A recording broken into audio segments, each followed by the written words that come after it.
हुकूमत ही वाकई ना अहली है कि जब पता था कि बुहरान आ सकता है, सर्दियाँ भी आनी थी, गर्मियाँ तो हमेशा नहीं रहनी थी, तो पहले इस पर काम क्यों नहीं किया गया? पहले से कोई स्ट्रैटेजी, हिकमत अमली, कोई प्लानिंग, मनसूबाबंदी क्यों नहीं की गई? इंडिया में पिछले साल 44 अरब डॉलर की डायरेक्ट फॉरेन इन्वेस्टमेंट आई है, एफडीआई जिसको कहते हैं। हमारे मुल्क में 2 अरब डॉलर की आई। बिल्कुल, अगर आपके यहाँ बाहर से कंपैरिजन करें पैसा तो आ आंखें जाता खुल या जाती इंडस्ट्री हैं। लगे। टमाटर 131% महंगे हुए हैं, घी 10.87% महंगा हुआ है, कुकिंग ऑयल, सब्जियां, अंडे, गोश्त सब कुछ यानी कि महंगा हो चुका है। महंगी चीज़ें, महंगाई।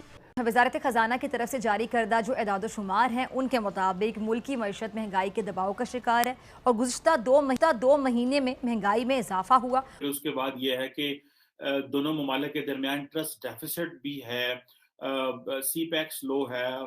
क्या ये मसला पाकिस्तान की तरफ से है या क्या ये मसला चाइना की वजह से है? अब देखें कि पाकिस्तान की जो इकोनॉमिक ग्रोथ थी 2017 में 5% थी, लेकिन वो सी पैक ना होने की वजह से और ये चीजें बंद होने की वजह से वो बिल्कुल नीचे जो है वो खत्म हो गई।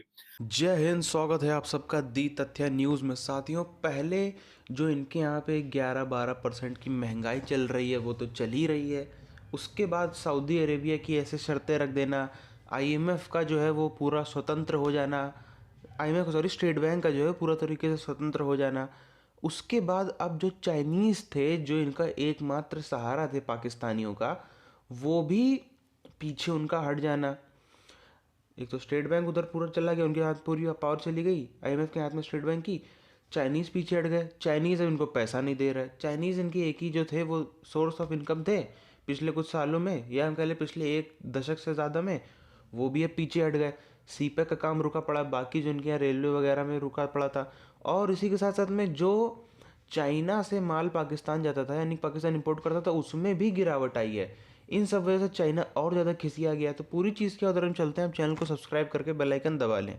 इदारा शुमारियात की रिपोर्ट आज सामने आई है जिसके मुताबिक मुल्क में महंगाई 11.5% तक पहुंच गई है। 21 माह की बुलंद तरीन सतह पर महंगाई पहुंच चुकी है। बहुत बड़ी इंडस्ट्री, इवन बांग्लादेश आप देख लीजिए, इंडिया देख लीजिए, इन तमाम मुल्कों में बाहर से रियल इन्वेस्टमेंट आई है, इंडस्ट्री लगी है। हमने पैसा या तो 13% पे लेते हैं, हमारे यहाँ तो पैसा आता है और वापस चला जाता है। देखिए, आप ऐसा माहौल पैदा करते, आपने तो यही कहा था इमरान खान साहब ने कि मैं आऊँगा तो बाहर से लोग पैसा लेके सरमाया लेके आएंगे। अब आपके सामने सूरत हाल है कि महंगाई का वो हालत है कि लोग बिलबिला उठे हैं ना। देखिए, तनख्वाहें तो वो रुपए में ले रहे, लेकिन कीमतें जो बढ़ती हैं वो डॉलर की वजह से बढ़ती हैं, डॉलर में कीमतें बढ़ रही हैं। असल सबसे बड़ा मसला आम आदमी का, तकरीबन 20-21 करोड़ बंदों का मसला ही यही है कि वो उनको 2 वक्त की रोटी भी मुश्किल से मिल रही है।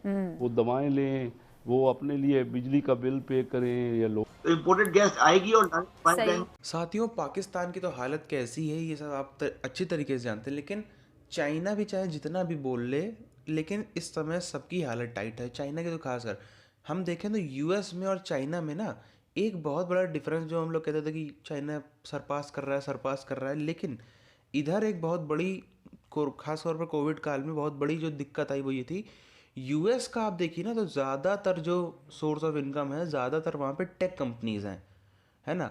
और मैन्युफैक्चरिंग उनके यहाँ रिलेटिवली कम है चाइना से, लेकिन चाइना की जो इनकम है वो ज़्यादा डिपेंडेंट है मैन्युफैक्चरिंग पे, और टेक कंपनीज पे बहुत ही कम है। मैन्युफैक्चरिंग की जो चेन थी पूरी टूट गई, सप्लाई चेन पूरी टूट गई इधर कोविड में, तो 1.5-2 साल में उससे काफ़ी नुकसान हुआ। अब आप सोचो, पाकिस्तान जैसा देश जो इन्हीं के कर्जों पे पल रहा है, उसने कितना इनके जो प्रोडक्ट इंपोर्ट करने से कम कर दिया। आप इंडिया में भी न्यूज़ सुनते होंगे कि दीपावली में कितना ज़्यादा चाइना को नुकसान हुआ, इधर इंडिया में प्रोडक्ट इंपोर्ट कम हुए।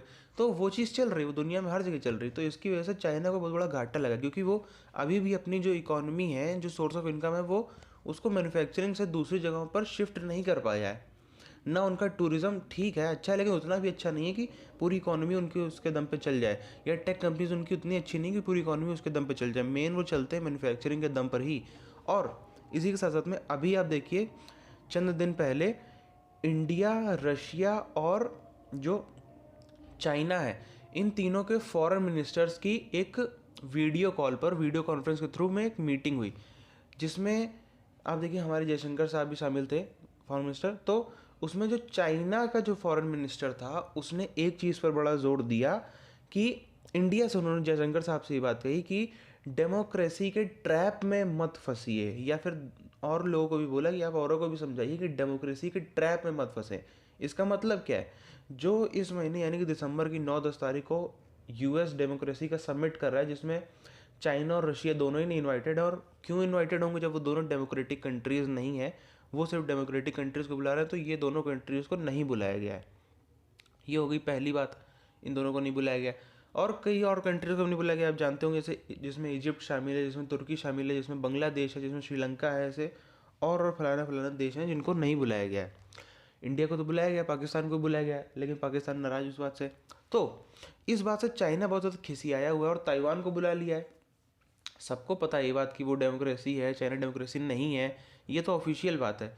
असल कारण भी यही है कि जो अमेरिका है वो तमाचा मारना चाहता था, क्योंकि अगर सीधे सीधे वो मना नहीं कर सकता, सीधे सीधे अगर वो चाइना को किसी इवेंट में बुलाने से मना कर देता तो वो एक उसको युद्ध का जो है वो आरंभ इन्हीं सब छोटी छोटी चीज़ों से वो माना जाता है कि नहीं बुलाया तो ये सब चीज़ें तनाव लेके आती है। लेकिन अब इसमें कम से कम रीज़न देने को मिल रहा है कि हाँ भाई डेमोक्रेटिक कंट्रीज को हम बुला रहे हैं।